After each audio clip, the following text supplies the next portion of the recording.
தட்டி அனைவரும் உற்சாகத்தோடு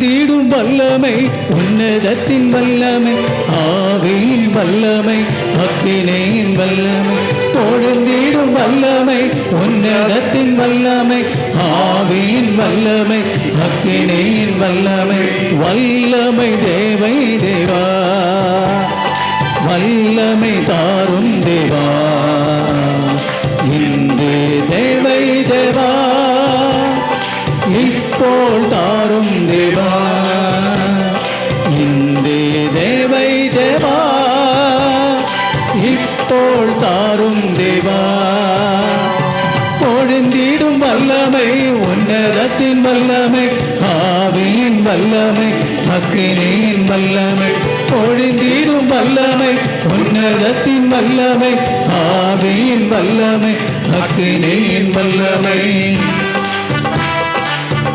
ஆண்டவரே, விண்ணக வல்லமை எங்கள் மீது ஊற்றும் ஆண்டவரே. தூயாவின் வல்லமையால் எங்கள் ஒவ்வொருவரையும் ஆட்கொள்ளும். வல்லமை நிறைந்த உங்களுடைய பிரசன்னம், தூயாவின் பிரசன்னம் எங்களை முற்றிலும் நிரப்புவதாக. இதோ இந்த கூடாரத்தை, இந்த ஆலயத்தை முற்றிலுமாக நிரப்புவதாக. இதோ உடல் என்ற எங்கள் ஆலயத்தை நிரப்பும் ஆவியானவரே.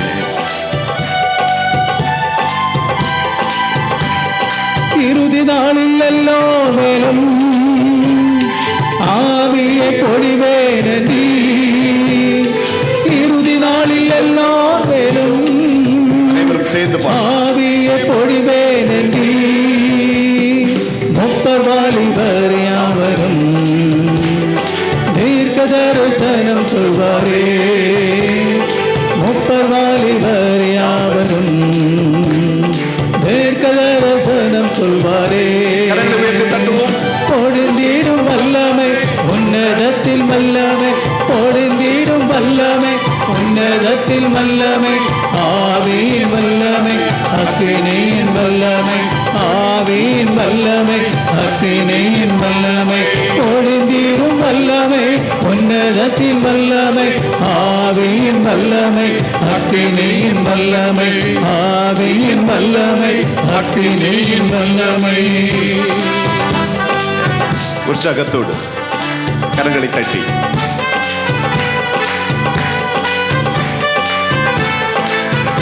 நம்மை மறந்து கடவுளுடைய பிரசனத்தை நம் மத்தியிலே உணர்ந்து, ஆவி பிரசன்னம், தூய ஆவியானவர் நம் மத்தியிலே அசைவாடி கொண்டிருக்கிறார். அவர் நமக்குள்ளும் இருந்து செயல்படுகிறார். அவரை உணர்வோம், விசுவசிப்போம், அவரால் இயக்கப்படுவோம், அவரால் வழிநடத்தப்படுவோம். இந்த நாள் முழுவதும் அவரே நம்மை பொறுப்பேற்று நமக்கு கற்றுத்தரட்டும். அவர் நம்ம கையாள, அவர் நம்மை வழிநடத்த, அவ்விடத்தில் விட்டு கொடுத்து நாம் வழிநடத்தப்படுவோம். எல்லாம்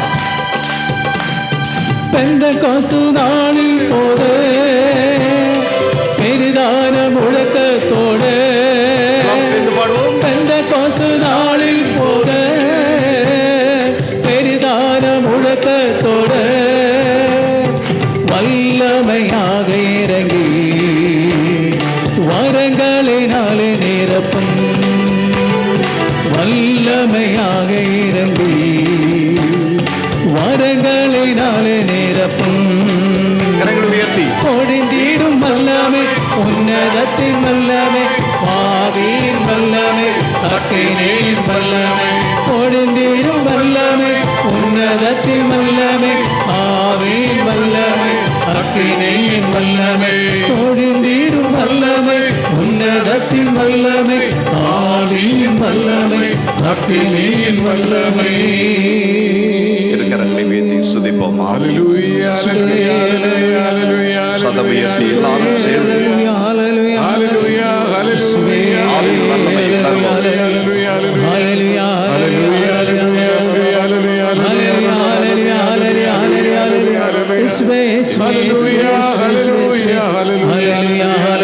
ஹல்லேலூயா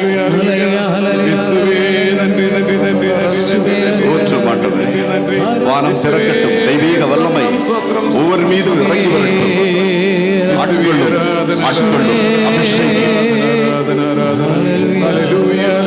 சுட்டெரிப்பும் நெருப்பாக ஒவ்வொருவரை ஆட்கொள்ளும். எங்கு ஆவியானவர் உண்டு அங்கு விடுதலை உண்டு. விடுதலை, ஆவியினால் விடுதலை.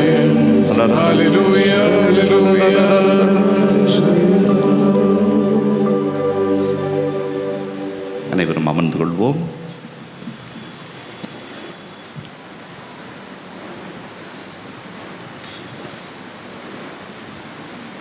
Praise the Lord. Hallelujah. Praise the Lord. Hallelujah. எல்லாம் நல்லா இருக்கீங்களா? சந்தோஷமா இருக்கிறீங்களா? நல்லா இருக்கிறோம். நன்றி. இயேசுவில் மிகவும் பிரியமான சகோதர சகோதரிகளே, இந்த நாளிலே உங்கள் மத்தியிலே இறைவனுடைய செய்தியை கொடுப்பதற்கு கடவுள் கொடுத்த இந்த வாய்ப்புக்காக கடவுளுக்கு நன்றி கூறுகின்றேன். என்னை அழைத்த இந்த தியான இல்லத்தினுடைய இயக்குனர் அருட்தந்தை போஸ்கோக்காகவும் நன்றி கூறுகின்றேன். இது அனைத்தும் கடவுளுடைய செயலே என்று நான் நம்புகிறேன். Price the Lord.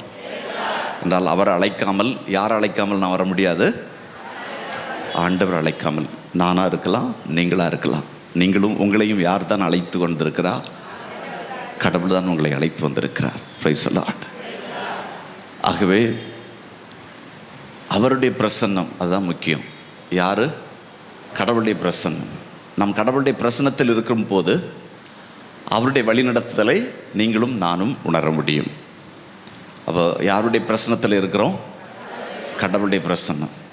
கடவுள் எங்கும் வியாபித்திருக்கிறார் என்று பார்க்கிறோம் இல்லையா? அவர் கடவுள் எல்லா இடமும் இருக்கிறார், எங்கும் இருக்கிறார்.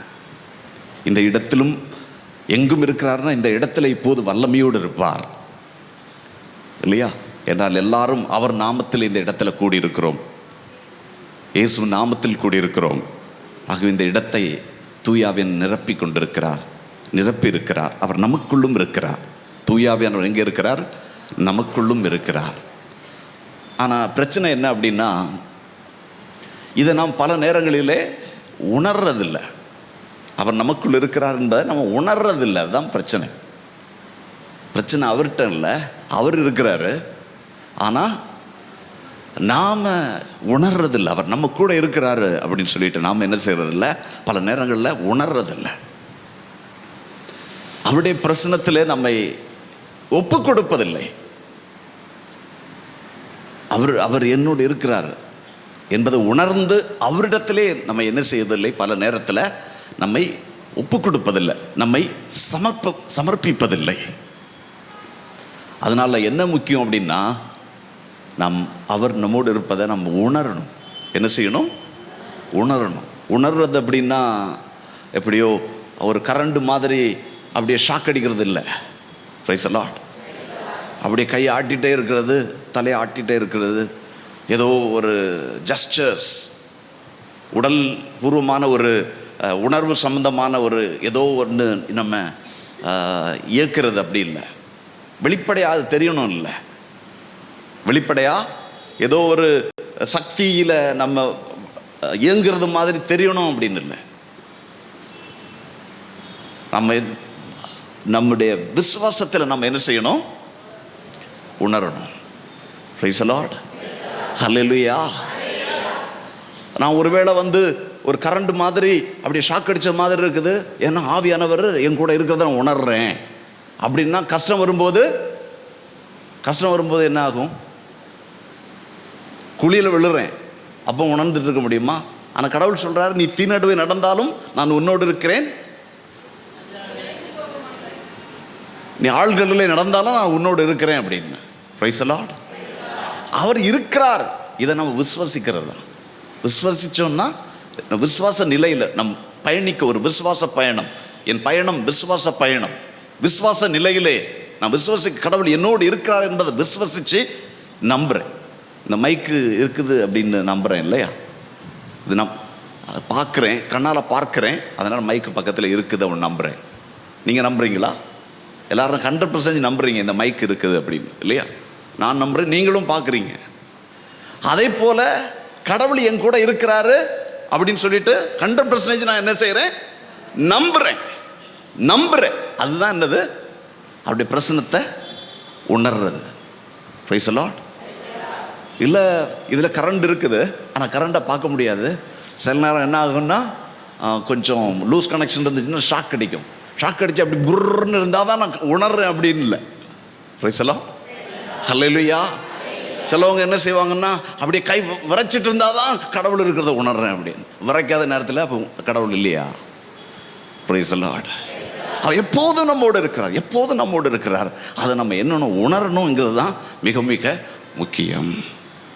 Praise the Lord. ஆகவே அவர் நம்மோடு இருக்கிற கடவுள் அவர் என்ன செய்கிறார்னா, முதல்ல அவர் வழிநடத்துகிறார். டிவைன் கைடன்ஸ் நமக்கு இருக்கிறது. அவர் நம்மோடு இருக்கிறத உணரும் போது யார் நம்ம வழிநடத்தி செல்லுகிறா?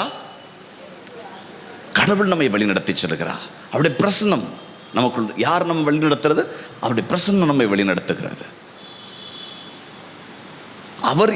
அவர் வழிநடத்துவார்னு நம்புறேன் இப்போ. ஏன்னா அவர் என் கூட இருக்கிறாருன்னு நம்பிட்டேன், அதை உணர ஆரம்பித்துட்டேன். இப்போ எங்க நான் யாரை என்ன வழி நடத்திட்டு இருக்கிறா? இப்போ கடவுள் தான் என்ன வழி நடத்திட்டு இருக்கிறார். நான் இங்க அழைச்சிட்டு வந்தது கடவுள், என்னை வழி நடத்தது கடவுள் அப்படி நான் நம்பி வந்தேன். வரும்போது சில போராட்டங்கள் இருக்கும். சில நேரம் ட்ரெயினை விட்டுருமா அப்படின்னு கூட குழப்பங்கள் ஏற்படும். அந்த சூழ்நிலைகள் கூட ஒருவேளை ஏற்பட்டிருக்கலாம். ஆனால் அவர்கிட்ட கையளித்து விட்டேன் என்றால் அவர் என்ன செய்வார்? எல்லாம் சரியாக பாதுகாப்பாக ட்ரெயினில் ஏற வைப்பார், கரெக்டாக இறங்க வைப்பார், கரெக்டாக கொண்டு சேர்ப்பார். Praise the Lord. ஹல்லேலூயா. அப்போ எல்லா நொடிப்பொழுதும் அவர் இருக்கிறாரு. அப்போ அவர் இருக்கிறதுனால இப்போ என்ன யார் வழி நடத்துகிறா? அவருடைய வழிநடத்தல் இருக்கிறது. டிவைன் கைடன்ஸ் எனக்கு இருக்குது. ஒரு ஆன்மீக வழிநடத்துதல் எனக்கு இருக்கிறது. இப்போ நான் யாரால் இப்போ வழி நடத்திட்டு இருக்கிறேன்? கடவுளால் வழி நடத்திட்டு இருக்கிறேன். எப்போதும் அவர் என்னை வழி நடத்தி கொண்டிருக்கிறார். அதான் நம்ம பார்க்கிறோம். விடுதலை பயணம் அதிகாரம் 13, விடுதலை பயணம் அதிகாரம் 13 இறைவார்த்தைகள் 21 23 வரை வாசிக்கிற போது, விடுதலை பயணம் 13 இறைவார்த்தைகள் 21 23 வரை, ஆண்டவர் பகலில் வழிநடத்த மேகத்தூணிலும் இரவில் ஒளி காட்ட நெருப்பு தூணிலும் இருந்தார். பகலிலும் இரவிலும் அவர்கள் பயணம் செய்வதற்காக அவர் அவர்கள் முன் சென்று கொண்டிருந்தார். பகலில் மேகத்தூணும் இரவில் நெருப்பு தூணும் மக்களை விட்டு அகலவே இல்லை. Praise the Lord. பாருங்க, இஸ்ராயேல் மக்களை யார் வழிநடத்தி கொண்டிருந்தது? ஒரு ஆன்மீக வழிநடத்துதல்.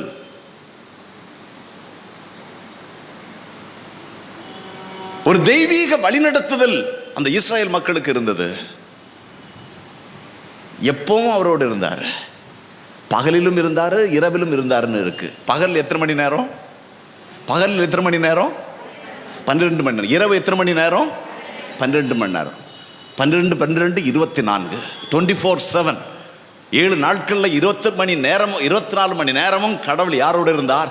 இஸ்ராயேல் மக்களோடு இருந்தார். ஏனென்றால் இஸ்ராயேல் மக்களை விடுவிக்க வேண்டும் என்பதுதான் கடவுளுடைய திட்டமாக இருந்ததால், கடவுளே அவர்களை பார்வோனின் அடிமைத்தனத்திலிருந்து இஸ்ராயேல் மக்களை விடுவித்து வழிநடத்தியதால், யாருப்பா அவர்களை வழிநடத்தி கொண்டிருந்தா? கடவுள் அவர்களை வழிநடத்தி கொண்டிருந்தார். Praise the Lord. ஹல்லேலூயா. அதனால கடவுள் தான் நம்ம வழி நடத்துறார். அவர் தான் நம்மை வழி நடத்த வேண்டும். இன்னும் இங்க என்ன பார்க்கிறோம் அப்படின்னா, ஒரு வித்தியாசத்தை பார்க்கிறோம். என்ன வித்தியாசம் அப்படின்னா, பகலிலே கடவுள் அவர்களோடு இருந்ததை போல இரவின் நாட்களிலே அவர் இருக்கவில்லை. கொஞ்சம் வித்தியாசம் இருக்குது. பகல்ல கடவுள் எப்படி இருந்தாரு? மேகத்தூணில் இருந்தார். ஆனால் இரவில் எங்கே எப்படி இருந்தார்? நெருப்பு தூணில் இருந்தார். Price the Lord. பாருங்க, பகலில் நமக்கு இலகுவாக பயணிப்பது இலகுவாக இருக்கும். ஆனால் இரவிலே சரியாக நமக்கு கண்களுக்கு புலப்படாது. பாறை இருக்குது, பள்ளத்தாக்கு இருக்குது, ஆறு இருக்குது, கல் இருக்குது, மேடு இருக்குது. அதனால இரவில் பயணிப்பது கொஞ்சம் கடினமாக இருக்கும். அதனால கடவுள் என்ன செய்யறார் அப்படின்னா, பகலிலே மேகத்தூணிலும் இரவிலே அவர் நெருப்பு தூணிலும் இருந்தார் என்று நாம் வாசிக்கின்றோம். ஆகவே நம்முடைய வாழ்க்கையிலும் நம் பயணத்திலே எப்போதும் குஷியாக இருக்காது. நம்முடைய பயணம் எப்போதும் ஒரு பகலின் நாட்களாக நம்முடைய பயணம் இருக்காது. நம்முடைய பயணத்திலே பகலின் நாட்களும் உண்டு, இரவின் நாட்களும் உண்டு, இன்ப நாட்களும் உண்டு, துன்ப நாட்களும் உண்டு, மகிழ்ச்சியின் நாட்களும் உண்டு, துக்கத்தின் நாட்களும் உண்டு.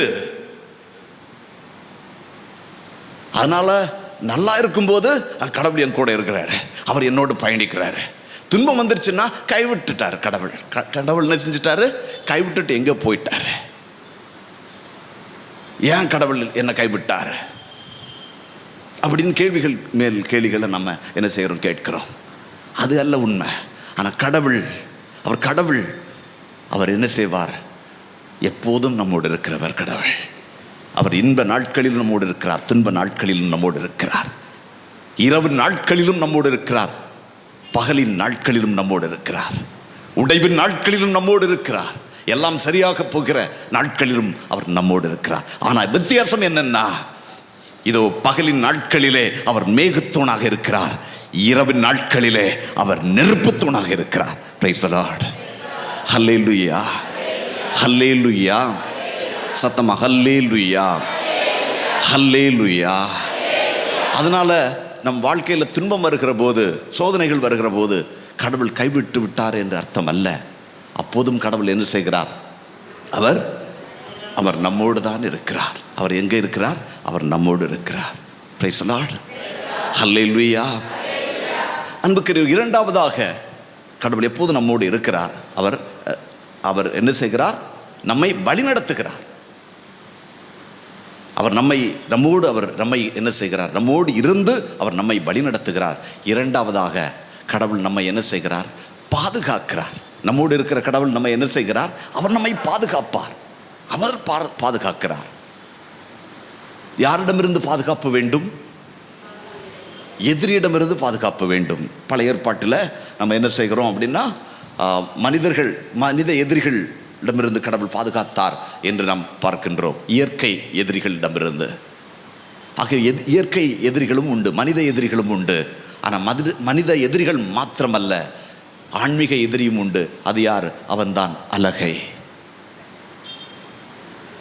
அப்போ கடவுள் மனித எதிரிடமிருந்தும் பாதுகாக்கிறார். ஆனால் அதனால எதிரியை என்ன செய்யணும்?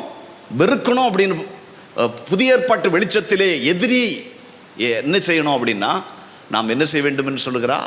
அவர்களை மன்னிக்கணும்னு சொல்கிறார், அவர்களுக்காக ஜெபிக்கணும்னு சொல்கிறாரு, அவர்கள் மீது இரக்கம் வைக்க வேண்டும் என்று சொல்லுகிறார். Praise the Lord. ஹல்லேலூயா. ஆனால் ஆன்மீக எதிரியாக அலகையை என்ன செய்ய வேண்டுமா? எதிர்த்து நிற்கணும் அப்படின்னு சொல்கிறார். அப்போ இந்த புதிய ஏற்பாட்டில் இயேசு சொல்லுகிற எதிரி, ஒரு ஆன்மீக எதிரி, அது யாரு?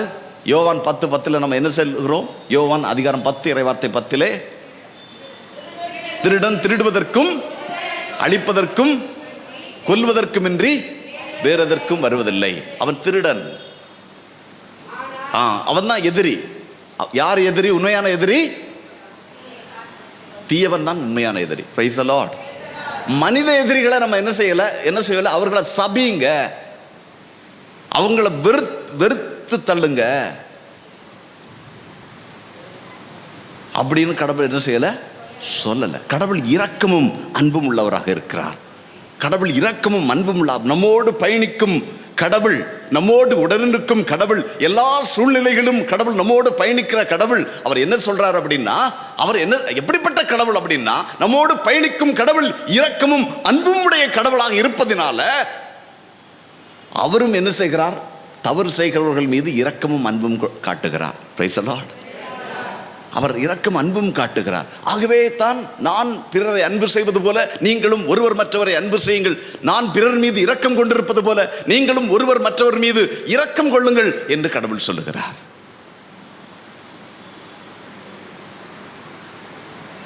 ஆனா அழகியாகி எதிரியை நீ என்ன செய்யணும்?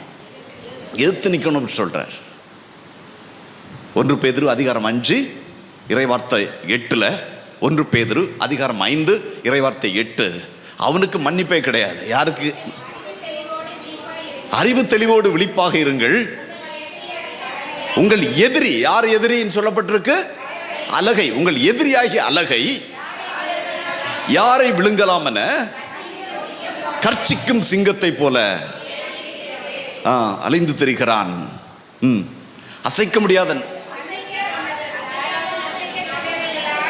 அசைக்க முடியாத நம்பிக்கை கொண்டு அவனை எதிர்த்து நில்லுங்க. Price the Lord, price the Lord. அப்ப யாரை எதிர்த்து நிக்கணும்?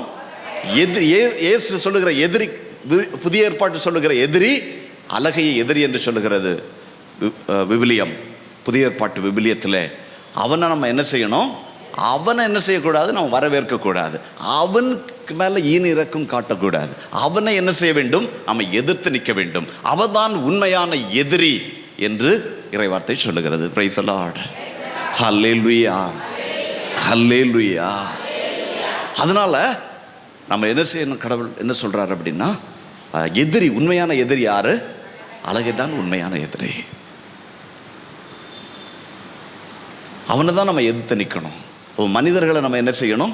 மனித எதிரிகளை அவர் இரக்கம் காட்டுவது போல, அவர் அன்பு காட்டுவது போல நாம் இரக்கம் காட்ட வேண்டும், அன்பு செய்ய வேண்டும். அவர்களை என்ன செய்ய வேண்டும்? மன்னிக்க வேண்டும், அவர்களுக்காக ஜெபிக்க வேண்டும், அவர்களுக்கு ஆசி வழங்க வேண்டும் அப்படின்னு சொல்லிட்டு இயேசு நமக்கு கற்றுக் கொடுத்திருக்கிறார். பிரைஸ் தி லார்ட், ஹல்லேலூயா, ஹல்லேலூயா. மூன்றாவதாக என்ன அப்படின்னா, அவருடைய பிரசன்னத்தில் நம்ம இருக்கிற போது நமக்கு என்ன கிடைக்கிறது என்றால், அவருடைய ஐக்கியம் கிடைக்கிறது. யாருடைய ஐக்கியம்? கடவுளுடைய ஐக்கியம். ஒரு தோழமை, ஒரு ஆன்மீக தோழமை, ஒரு ஆன்மீக தோழமை. இப்போ நமக்கு நெருங்கிய தோழன் யாரு? கடவுளாகி விடுகிறார். என்றால் அவர் நம்மோடு இருக்கிறார். அவர் நம்மோடு இருப்பதை நான் உணர்கிறேன். அவர் என்னை எல்லா நிலைகளிலும் அவர் என்னை வழிநடத்தி வருகிறார். எதிரிகளிடமிருந்து அவர் என்ன செய்கிறார்? என்னை பாதுகாக்கிறார். என்றால் அவர் எனக்கு இப்போ யாராக இருக்கிறாரு? நெருங்கிய ஒரு தோழனாக இருக்கிறார். அந்த நெருக்கத்தில், அந்த நெருங்கிய தோழமையில் இருக்கிற போது நமக்கு என்ன கிடைக்கிறது? யாரிடமிருந்து ஆறுதல் கிடைக்கிறது? கடவுளிடமிருந்து ஆறுதல் கிடைக்கிறது. துன்ப நேரத்தில், நாம் துவண்டு போகிற நேரத்தில், நாம் சோர்ந்து போகிற நேரத்தில், நம் ஆன்மீக பயணத்தில், நம் நடைமுறை வாழ்க்கை பயணத்தில் இன்பம் உண்டு, துன்பம் உண்டு. கிறிஸ்தவ வாழ்க்கையிலே துன்பத்தை என்ன செய்ய முடியாது? பிரிக்க முடியாது. என்றால் துன்பத்தை சகித்துக் கொள்ளணும் கடவுள் சொல்றாரு. துன்பத்தை தாங்கிக் கொள்ளணும் அப்படின்னு கடவுள் சொல்றாரு. துன்பம் இல்லாத கிறிஸ்தவ வாழ்க்கை இல்லை.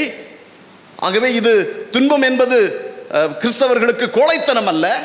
துன்பம் என்பது கிறிஸ்தவர்களுக்கு ஒரு கடவுள் அனுமதிக்கிற ஒன்று. அவர் திருத்துவதற்காக கொடுக்கிறார். தண்டிப்பதவர் அல்ல அவர் கடவுள். துன்பத்தின் மூலம் நம்மை தண்டிப்பதல்ல, துன்பத்தின் மூலம் அவர் நம்மை திருத்துகிறார். Price the Lord. சத்தமா ஹல்லேலூயா, ஹல்லேலூயா. ஆனா கடவுள் என்ன செய்கிறார்? எவ்வளவு துன்பம் வந்தாலும், பிறரிடமிருந்து துன்பங்கள் வரலாம், யாரிடமிருந்து நம்முடைய வாழ்க்கையில் துன்பங்கள் வந்தாலும் கடவுள் நம்மை கைவிட மாட்டார். அவர் நம்ம என்ன செய்கிறார்? நமக்கு நம் கூட இருந்து அவர் ஆறுதல் தருகிறார். நமக்கு ஆறுதல், ஒரு நண்பனை போல, ஒரு தோழனை போல. அதான் கடவுளுடைய தோழமை, ஒரு ஐக்கியம். அவர் நம்மோடு இருந்து நமக்கு என்ன செய்கிறார்? நமக்கு ஆறுதல் நமக்கு தருகிறார். Price the Lord. ஆகவே தான் நாம் பார்க்கிறோம், விடுதலை பயணம் அதிகாரம் 33 இறைவசனம் 14. விடுதலை பயணம் 33:14. அதற்கு மோசே இடத்திலே கடவுள் என்ன சொல்றாருன்னா, மோசே இடத்தில் கடவுள் சொல்கிறார், எனது பிரசன்னம் உன்னோடு செல்லும், நான் உனக்கு இளைப்பாறுதல் அளிப்பேன் அப்படின்னு சொல்லுகிறார். எனது பிரசன்னம் உனக்கு முன்பாக செல்லும், நான் உனக்கு இளைப்பாறுதல் அளிப்பேன். ஏன் இளைப்பாறுதல் தேவை? ஏன்னா மோசேக்கு எல்லா நாட்களும் இன்பமான நாட்கள் அல்ல. அவருடைய பயணம் எளிதான பயணம் அல்ல. கற்களும் முற்களும் நிறைந்த பயணம்தான் மோசையினுடைய பயணமாக இருந்தது. சில கடினமான சோதனைகள் வந்தது, எதிரிகளிடமிருந்து தாக்குதல்கள் வந்தது. ஆகவே கடவுள் என்ன சொல்றாருன்னா, நான் என்ன செய்கிறேன், என் பிரசன்னம் உனக்கு முன்பாக செல்லும், நான் உனக்கு இளைப்பாறுதல், நீ கவலைப்படாத. வாழ்க்கையில் கஷ்டங்கள் வந்து நெருக்கடிகள் வருகிறது, சோதனைகள் வருகிறது, நீ கவலைப்படாத. ஏன்னா நான் உன் கூட இருக்கிறேன், உன் கூட இருக்கிறேன், கூட இருக்கிற நான் உனக்கு என்ன தருவேன், உனக்கு இளைப்பாறுதல் தருவேன், ஆறுதல் தருவேன் அப்படின்னு சொல்லுகிறார். Praise the Lord. எது மிகப்பெரிய நம்முடைய வாழ்க்கையில் மிகப்பெரிய ஆசீர்வாதம் என்னங்க? உங்கள் வாழ்க்கையில் மிகப்பெரிய ஆசீர்வாதம், நம்ம ஒவ்வொருடைய வாழ்க்கையில மிகப்பெரிய ஆசீர்வாதம் எதுங்க? கடவுள் நம்மோடு இருப்பதுதான் மிகப்பெரிய ஆசீர்வாதம். பலர் நினைக்கிறாங்க எது மிகப்பெரிய ஆசீர்வாதம் அப்படின்னா, கடவுள் படைத்த சில பொருட்களை நாம் பெற்றுக்கொள்வதுதான் மிகப்பெரிய ஆசீர்வாதம் என்று சொல்லுகிறார். அது ஆசீர்வாதம் நான் இல்லைன்னு சொல்லலை, அதெல்லாம் மண்ணக ஆசீர்வாதங்கள். இந்த மண்ணக ஆசீர்வாதங்களையும் கடவுள் நமக்கு கொடுக்கிறார் என்பது உண்மை. அது கடவுளிடமிருந்து எல்லா ஆசீர்வாதங்களும் வருகிறது. மண்ணக ஆசீர்வாதம் கடவுளிடமிருந்து தான் வருகிறது. அது மிகப்பெரிய ஆசீர்வாதம் அல்ல. எது மிகப்பெரிய ஆசீர்வாதம் என்றால், இந்த மண்ணையும் விண்ணையும் படைத்த, இந்த உலகத்தில் உள்ள ஒவ்வொரு பொருட்களையும் படைத்த அந்த கடவுள் தான் மிகப்பெரிய ஆசீர்வாதம். அந்த கடவுளே நம்மோடு இருக்கிறார், அதுதான் மிகப்பெரிய ஆசீர்வாதம். சத்தமாக ஹல்லேலூயா, ஹல்லேலூயா, ஹல்லேலூயா. இதை நம்ம உணர்ந்துட்டோம்னா எதை குறிச்சும் கவலைப்பட மாட்டோம். எசையா 1:3 வாசிக்கிறோம். எசையா 1:3, எசையா அதிகாரம் 1 இறைவார்த்தை 3.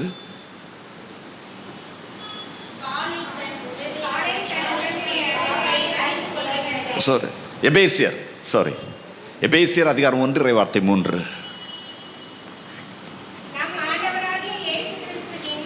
நம் ஆண்டவராகிய இயேசு கிறிஸ்துவின் தந்தையும் கடவுளுமானவர் போற்றி, அவர் விண்ணகம் சார்ந்த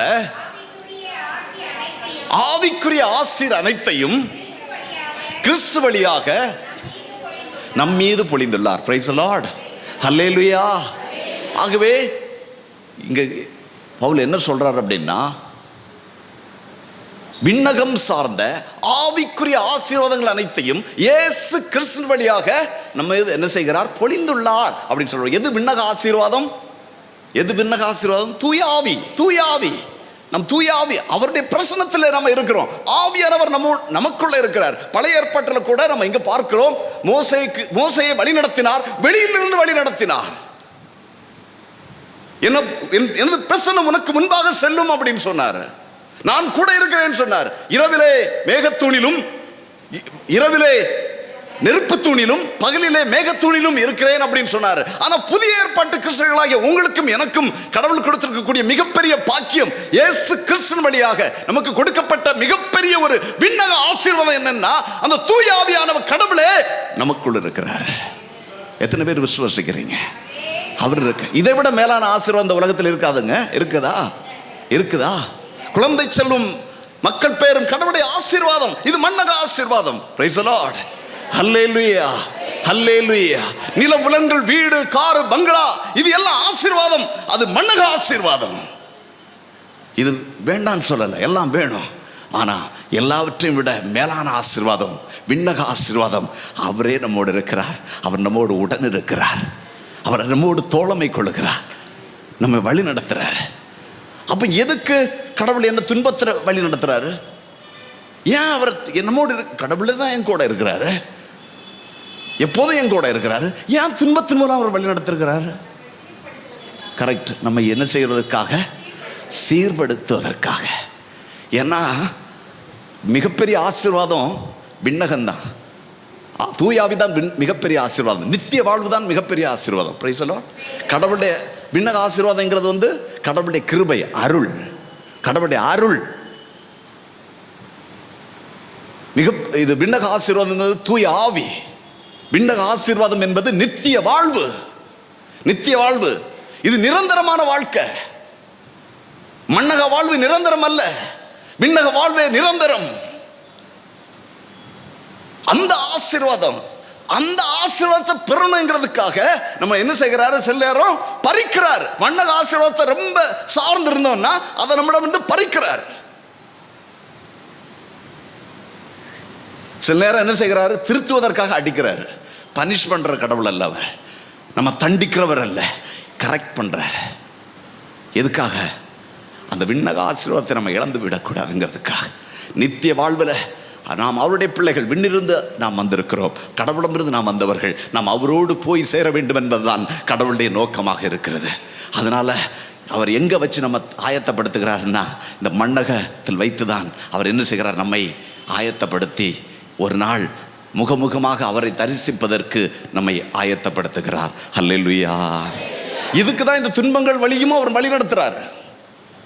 இன்பம் மட்டும் இல்லை, துன்பத்தின் வழியிலும் அவர் ஏன் வழி நடத்துகிறாருன்னா நம்ம புதுப்பிச்சு புடமிட்டு உடைச்சு நொறுக்கி பாலைவன் அனுபவத்திற்கு கொண்டு போய் என்ன செய்கிறாரு, அவரை போல மாற்றுறாரு. அல்லேலூயா. அதான் இயேசு ஜெபித்தார், விண்ணக தந்தை பரிசுத்தராக இருப்பது போல நீங்களும் எப்படி இருங்கள், பரிசுத்தராக இருங்கள் என்று சொன்னார். விண்ணக தந்தை எப்படி, நீங்க பிள்ளைங்க, தாயை போல பிள்ளை, நூலை போல சேலை, அவர் கடவுள், நீங்க அவருடைய பிள்ளைங்க. அதனால் பிள்ளைங்களாக நீங்க யாரை போல இருக்கணும், அவரை போல இருக்கணும். அவரை போல இருக்கணும்னா நம்ம என்ன செய்யணும், அந்த நிலைக்கு மாற்றணும். நம்ம கடவுள் இப்படிதான் வழி நடத்துகிறார், நம்ம வழி நடத்துகிறார்.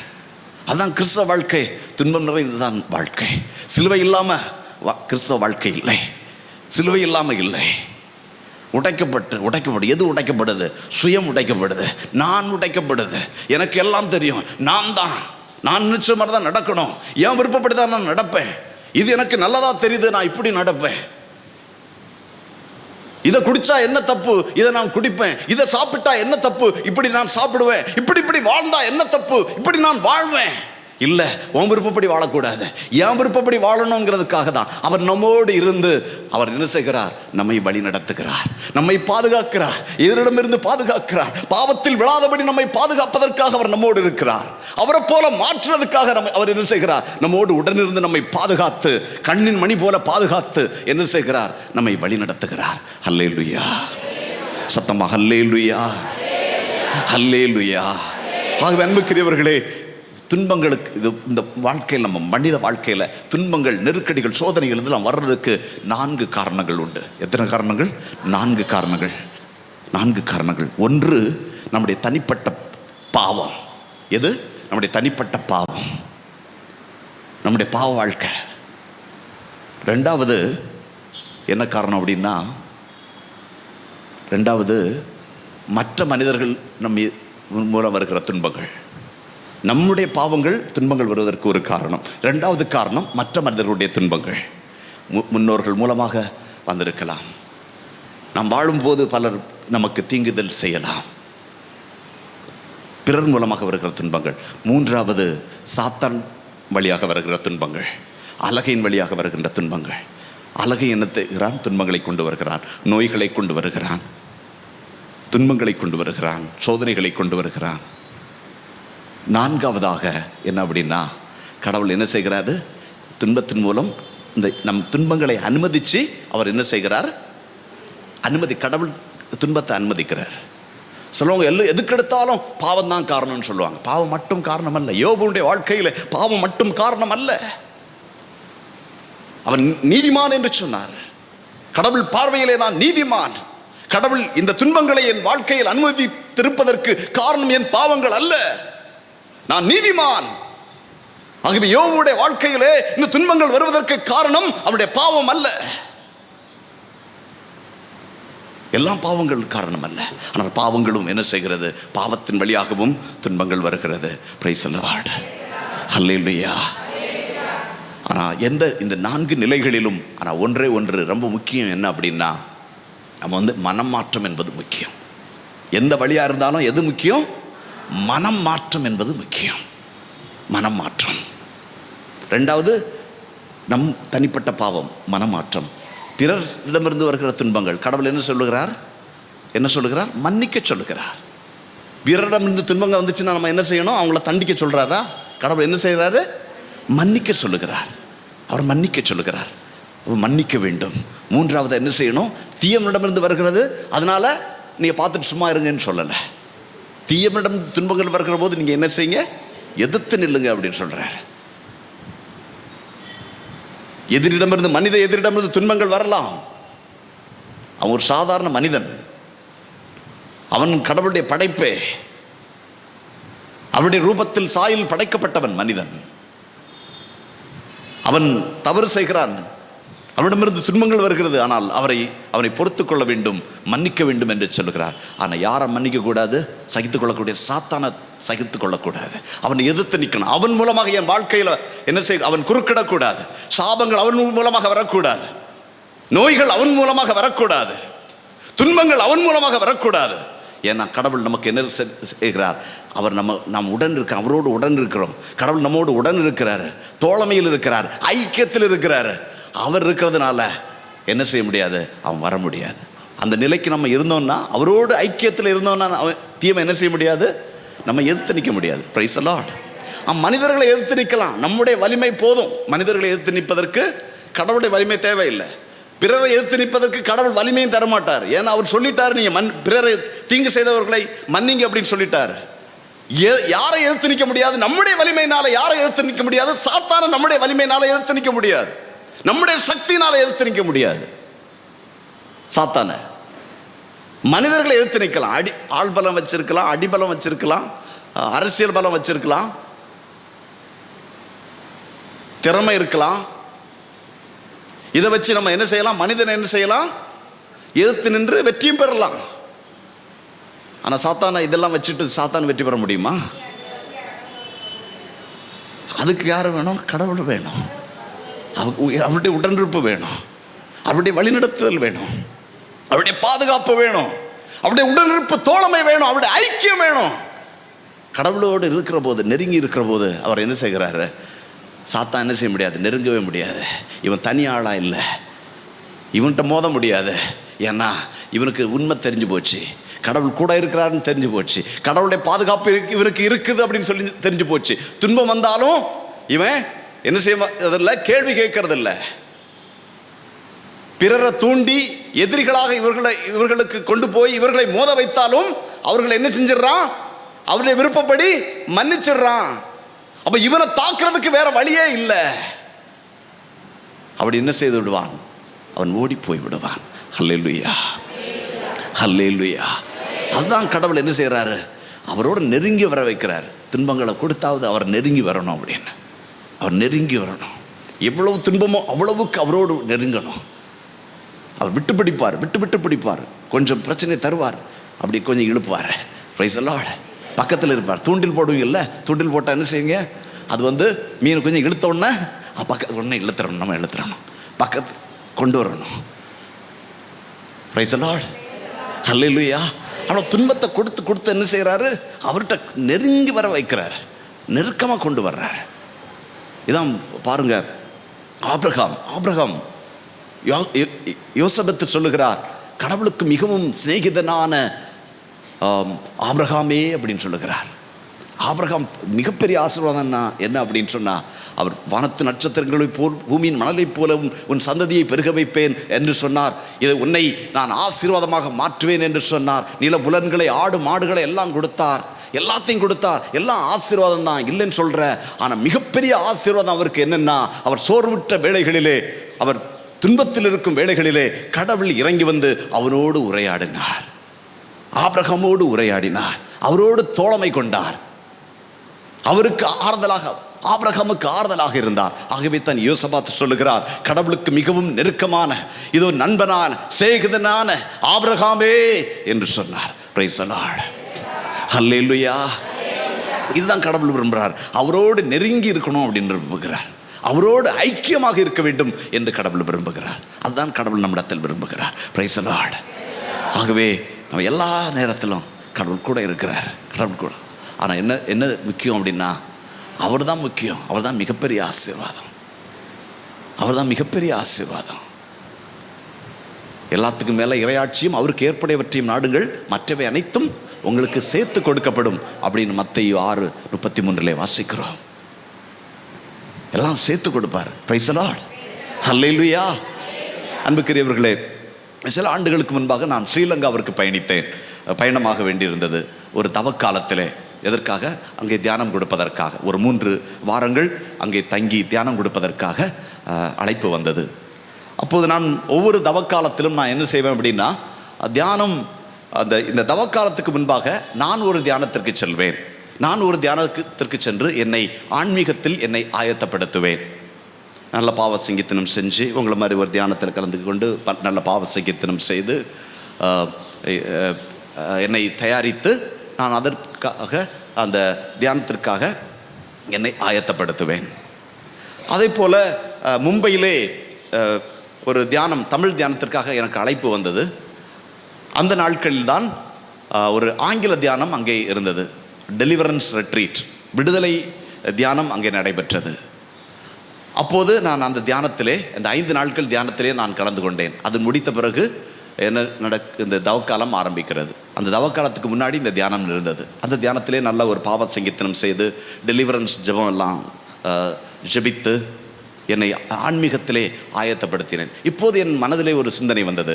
ஆன்மீகத்தில் என்னை ஆயத்தப்படுத்தியாச்சு, இப்போ உடல் நிலையில் ஆயத்தப்படுத்த வேண்டும், பொருள் நிலையில் ஆயத்தப்படுத்த வேண்டும் இல்லையா? நம்ம வெளிநாட்டுக்கு போனோன்னா என்ன வேணும்? ஒரு பேக் வேணும், அட்லீஸ்ட் 2 நல்ல அங்கி வேணும் இல்லையா? இது சில பொருட்கள் எல்லாம் வேணும் அப்படின்னு. அப்படி சிந்திச்சு பார்த்ததில் எல்லாம் பழைய அங்கியாக இருந்தது, புதிய அங்கியே இல்லை. பேக்கும் பழைய பேக்காக தான் இருந்தது. அப்போது சரி, பேக் காசு கொடுத்து வாங்கிடலாம், அங்கி வாங்க முடியாது அப்படின்னு சொல்லிட்டு ஃபோன் செய்து டெய்லருக்கு ஃபோன் செய்து அங்கி தைக்க முடியுமா அப்படின்னு கேட்டேன். அவங்க சொல்லிட்டாங்க, இல்லை ஒரு வாரத்தில் 10 நாள்லாம் அங்கி தைக்க முடியாது, குறைஞ்சது 1 மாதமாவது ஆகும் அப்படின்னு. இல்லை, இன்னும் வேறு இடங்கள்லேயும் நான் ஃபோன் பண்ணி கேட்டேன், வேறு டெய்லர்கிட்டையும், எனக்கு தைச்சி கொடுப்பீங்களா அப்படின்னு. எமர்ஜென்சி ரொம்ப தேவை இருக்குது, நான் வெளிநாட்டுக்கு போகிறேன் அப்படின்னு. இல்லை ஃபாதர் முடியாது, நிறைய ஃபாதர்ஸ் தான் இங்கே லைனில் இருக்கிறாங்க, அவங்களுக்கு தைக்க வேண்டி இருக்குது, அதனால் 1 மாதம் குறைஞ்சி இந்த தைக்கவே முடியாதுன்னு சொல்லிட்டாங்க. சரி அப்படின்னு கடவுள்கிட்ட விட்டுட்டு நான் என் வேலையை பார்த்து கொண்டிருந்தேன். புதுக்கோட்டையிலே எங்களுக்கு ஒரு மீட்டிங் இருந்தது. அந்த மீட்டிங் முடித்த பிறகு, அந்த தியானம் முடிச்சுட்டு வந்து அந்த மீட்டிங் அட்டென்ட் பண்ணுறேன். அந்த மீட்டிங் முடிஞ்சு மறுநாள் நான் ஸ்ரீலங்கா பயணிக்க வேண்டியிருந்தது. அந்த மீட்டிங், அந்த 4 நாட்கள் மீட்டிங், அந்த மீட்டிங் 3வது நாள் ஒரு அருட்தந்தையை நான் சந்தித்தேன். அந்த அருட்தந்தை என்ன செஞ்சாருன்னா, அவர் வந்து அங்கி போடாமல் ஆல்பு இருக்குல்ல, அதை போட்டிருந்தார். அந்த ஃபாதர் இடத்துல கேட்டேன், உங்களுக்கு அங்கி இல்லையா ஃபாதர், இது போட்டிருக்கீங்க அப்படின்னு. என் கதையை கேளுப்பா அப்படின்னு சொல்லிட்டு பேச ஆரம்பித்தார். நான் 1 மாதத்துக்கு முன்னாடி தான் ஜெர்மனிலேருந்து இங்கே வந்தேன், லீவுக்கு வந்தேன். அப்போது வந்த உடனே என்னை அங்கி இல்லைன்னு சொல்லிட்டு ஒரு அங்கி துணி தைக்க கொடுத்தேன். அவனும் இப்போ தான் இந்த மீட்டிங் வர்றதுக்கு முன்னாடி தான் தைச்சி கொடுத்தான். தைச்சி கொடுத்தா அந்த அங்கியை போட்டு பார்த்தேன், அது எனக்கு செட் ஆகவே இல்லை. வேணா நீங்கள் போட்டு பாருங்க ஃபாதர் அப்படின்னு சொன்னார். சரின்னு சொல்லிட்டு நான் போட்டு பார்த்தா எனக்காக அளவெடுத்து தைச்சது மாதிரி இருந்தது. அளவு கொடுத்தது அவர், துணி கொடுத்தது அவர், காசு கொடுத்தது அவர், அந்த ஃபாதர். ஆனால் அளவெல்லாம் யாருக்கு ஷூட்டிங்காக இருந்தது? எனக்காக இருந்தது. அப்போ நினச்சிக்கிட்டேன், அவர் அப்பாவுக்கு தெரியும் பிள்ளைக்கு என்ன தேவை அப்படின்னு. பிள்ளைக்கு என்ன தேவைன்னு யாருக்கு தெரியும்? அப்பாவுக்கு தெரியும். அதுக்கு பிறகு சரி மீட்டிங் முடிஞ்சது, கடைசி நாள் மீட்டிங் முடியுது, அங்கி கிடச்சிட்டு, ஒரு புதிய அங்கியாவது கிடச்சிருச்சு, சந்தோஷம். சரி அப்புறம் பேக் வாங்கிக்கலாம் அப்படின்னு நினச்சேன். பார்த்தாச்சுன்னா அந்த மீட்டிங் முடியும் போது ஏதாவது ஒரு காம்ப்ளிமெண்ட்ஸ், ஏதாவது கிஃப்ட் கொடுப்பாங்க, ஏதாவது பேங்க்லேருந்து ஏதாவது கிஃப்ட் கொடுப்பாங்க, ஃபைல்ஸ் ஏதாவது கொடுப்பாங்க. இந்த முறை என்ன கொடுக்குறாங்க, கிஃப்ட் கொடுக்குறாங்க அப்படின்னு பார்த்தா எல்லாருக்கும் ஒரு புதிய பேக்கு கொடுத்தாங்க. நான் மனசில் நினச்சது, ரொம்ப பிரயாசப்பட்டெல்லாம் கேட்கல, மனசில் நினச்சது 2 தேவை. வெளிநாட்டுக்கு போகிறதுனால, அதுவும் தியானத்துக்கு போகிறதுனால நல்ல ஒரு பேக் இருக்கணும், புதுசாக ஒரு பேக் இருக்கணும், அங்கி இருக்கணும் அப்படின்னு தான் நினச்சேன். ஆனால் கடவுள் என்ன செய்கிறாரு?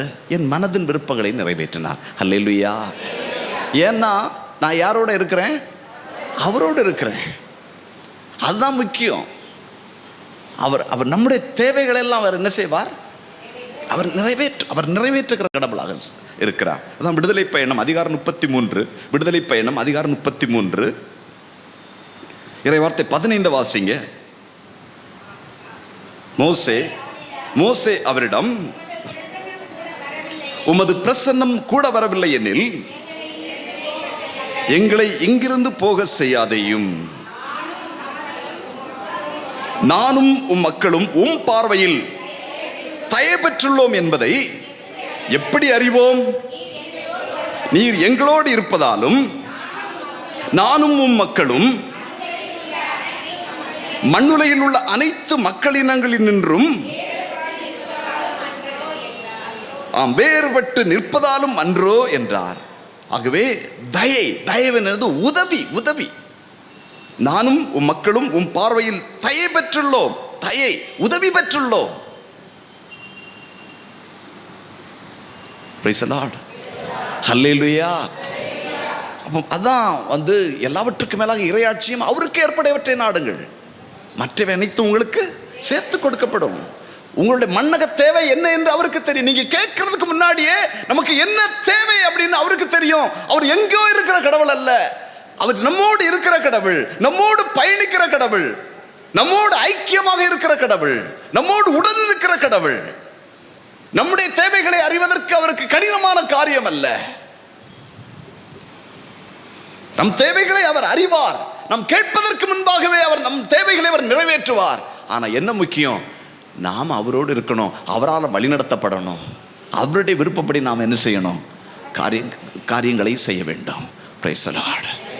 Hallelujah. Hallelujah. Hallelujah. Hallelujah. அது அன்புக்குரியவர்களே, ஆகவே இந்த நாளிலே நாம் என்ன செய்வோம்? இதோ நம்முடைய பாவங்கள் இதோ நம்மை ஆயத்தப்படுத்துகிற இந்த நாளாக நமக்கு கொடுக்கப்பட்டிருக்கிறது. கடவுள் நம்முடைய தேவைகளை நிறைவேற்றுவார், நம்முடைய வேண்டுதல்களை கேட்பார். நாம் கேட்கக்கூட தேவையில்லைன்னு கடவுள் சொல்கிறார். வானத்து பறவைகளை பாருங்கள், இதோ விதைப்பதும் இல்லை, அறுப்பதும் இல்லை, கடவுள் அவர்களை பாதுகாக்கவில்லையா என்று கடவுள் சொல்லுகிறார். நீங்கள் இதோ தேவைகளை நீட்டிக்கொண்டே போவதனால், நீங்கள் சத்தமாக ஜெபித்துக்கொண்டே போவதனால் உங்கள் ஜெபங்கள் கேட்கப்படாது. அப்படிப்பட்ட ஜெபங்கள் வேற்றினத்தாரின் ஜெபத்தை போன்றது என்று கடவுள் சொல்லுகிறார்.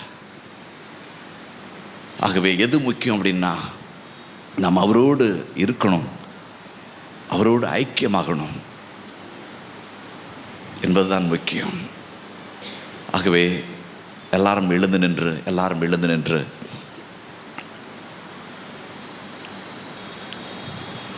கடவுள் நம்மோடு இருக்கத ஒரு முறை நாம் உணர்வோம். அந்த கடவுள் நம்மோடு இருக்கிறார். நம்மோடு இருக்கிற கடவுள் நம்ம என்ன செய்கிறார்? அவர் அவரே வழிநடத்துகிற ஒரு தெய்வீக வழிநடத்தல் நம்முடைய வாழ்க்கையில் இருக்கிறது. அவர் நம்மை வழிநடத்துவதற்காக நம்மை ஒப்புக் கொடுப்போம். முதல்ல அவர் நம்மோடு இருக்கிறார் என்பதை உணர்வோம், விசுவசித்து உணர்வோம். நம் பாதையில் அவர் நல்வழியில் தான் நம்மை வழிநடத்துவார் என்று நம்புவோம். அவருடைய வழிநடத்தலுக்காக நம்மை விட்டு கொடுப்போம். ஆண்டவர், நீரே என்னை வழிநடத்தும், உம்முடைய பிரசன்னம் எனக்கு முன்பாக செல்லாமல் என்னை போக விடாதையும் என்று மோசே ஜெபித்தார். ஆனால் இஸ்ராயேல் மக்களுக்கு எப்படியாவது பாலும் தேனும் அடிக்கின்ற கானான் நாட்டிற்கு போனால் போதும், நாங்கள் விரும்புகிற அந்த சுவையான உணவை நாங்கள் சாப்பிட்டா போதும், ஒரு பாதுகாப்பான ஒரு இடத்துல போய் சேர்ந்தா போதும், நிம்மதியாக அங்கே போய் சேர்ந்தா போதும் என்றிருந்தார்கள். ஆனால் மோசே அப்படி சிந்திக்கவில்லை. மோசே கடவுளிடத்தில் சொன்னார், உம்முடைய பிரசன்னம் எனக்கு முன்பாக செல்லட்டும், நீங்கள் என் கூட வரணும். நீங்கள் என் கூட வரலன்னா என்ன போக விடாதே, நான் தனிமையில் போக விரும்பலை. எவ்வளவு கோடிக்கணக்கில் பணம் கிடைச்சாலும் சரி, உம்முடைய விருப்பம் இல்லாமல் ஆண்டவரே அது எனக்கு வேண்டாம். வழிநடத்துதலால் நீர் எனக்கு முன்குறித்து வைத்த காரியங்களை மட்டுமே நான் செய்ய வேண்டும். நீர் அனைத்தையும் செய்ய வல்லவர், என்னுடைய தேவைகளை நிறைவேற்ற வல்லவர். அதனால ஆண்டவரே, நான் உம்மோடு பயணித்து நீர் கொடுக்கிற காரியங்களை நான் பெற்றுக்கொள்ள வேண்டும். சுயமாக நான் செயல்பட விரும்பவில்லை. நீர் உடனிருந்து உம்முடைய துணை கொண்டு உம்மோடு பயணித்து ஆண்டவரை அனைத்தையும் நான் பெற்றுக்கொள்ள வேண்டும். நான் குறிப்பிட்ட இடத்தை சென்று சேர வேண்டும். நீரை கொண்டு சேர்க்கிறவர், நீரை உடன் இருக்கிறவர். ஆகவே ஆண்டவரே, உம்முடைய வழிநடத்தலுக்காக என்னை ஒப்புக் கொடுக்கிறேன் என்று சொல்லி இரு கரங்களை உயர்த்தி நாம் இந்த நேரத்தில் சுதித்து ஜெபிப்போம்.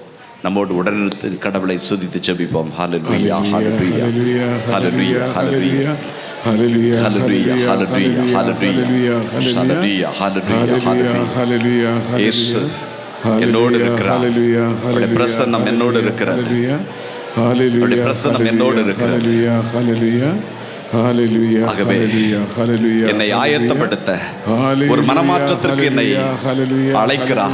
Hallelujah. Hallelujah. என் விருப்பப்படி நான் செய்த காரியங்களிலிருந்து மனமாற அழைக்கிறார். Hallelujah. Hallelujah. ஆண்டவரே, என் விருப்பப்படி செய்த காரியங்களுக்காக நான் மனவருந்தி மன்னிப்பு கேட்கிறேன். Hallelujah. உன் விருப்பம் இல்லாமல் என் விருப்பத்திற்கு செயல்பட்ட தருணங்களுக்காக மன்னிப்பு கேட்கிறேன். Hallelujah.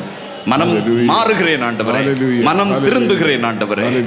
நன்றி ஆண்டவரே, நன்றி இயேசுவே, நன்றி நன்றி அப்பா.